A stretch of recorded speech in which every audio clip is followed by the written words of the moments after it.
Today's video tutorial is for EA8, which is the portrait editing assignment. And the tutorial I'm going to show you today is on color mixing in Lightroom.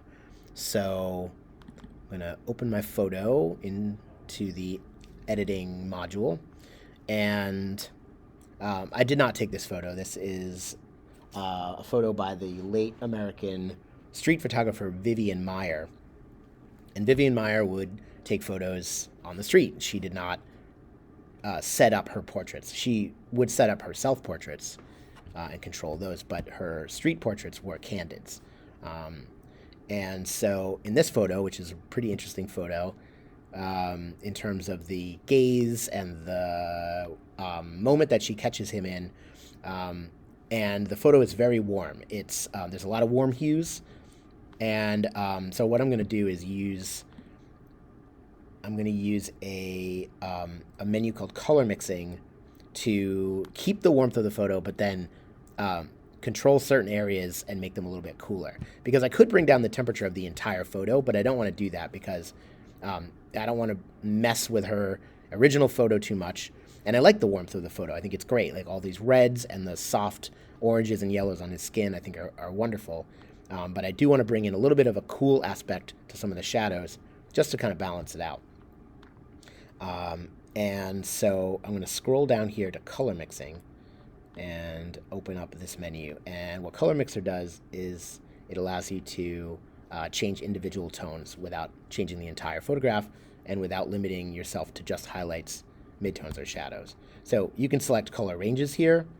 If I want to work in the purples, I would click the purple color, or actually this is magenta or purple. Click the purple, and then I could bring down the hue, and I could bring down the saturation of the purples in the photograph. What I find more helpful, though, is to actually select specific colors. So you can go up to this target adjustment, click that, and then you can choose a specific color. So I'm going to choose a color that's in the shadows of his skin because I want to cool those down a bit. So I'm going to click that, and then that's going to store that specific pixel area that I chose. And now I'm going to bring the saturation of that area down, and I'm going to bring the hue down a little bit too. So what that does is just like reduce the intensity of those colors in the shadows of his skin, which are like really, really like pretty red and very warm, reflecting all the reds in his collar and in the painted walls in the background. So if I bring these down a little bit, it's going to just cool those down a little bit, and then I get, just a subtle hint of, some cooler shadows there in the shadows of his neck mostly. But it's going to select pixels from that are in a similar color range anywhere else in the face.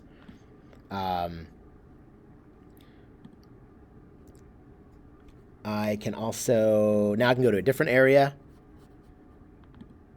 and I can choose let's see, so I'll do something with the highlights here. So I'll click on the highlight, and then I'm going to bring this, whoa, nope, not that way. You can see what happens when you push it too far. I'm going to bring that down just a touch, and then down just a touch here. So maybe I'll bring the luminance up here. So I'm going to make it lighter. So I'm keeping the highlights intact, but I'm going to bring the saturation and the hue down a little bit. So now I'll look at it side by side. Oh, no, it doesn't do side by side anymore. But there's the original, and there is the edited. So you can see that I reduced the really just kind of overly warm tones of the face,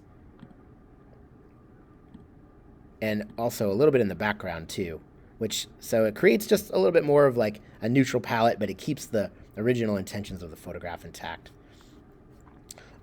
So try this out in your photo, and If you don't like it, you don't have to use it, and you can obviously edit your photo in whatever way you want to.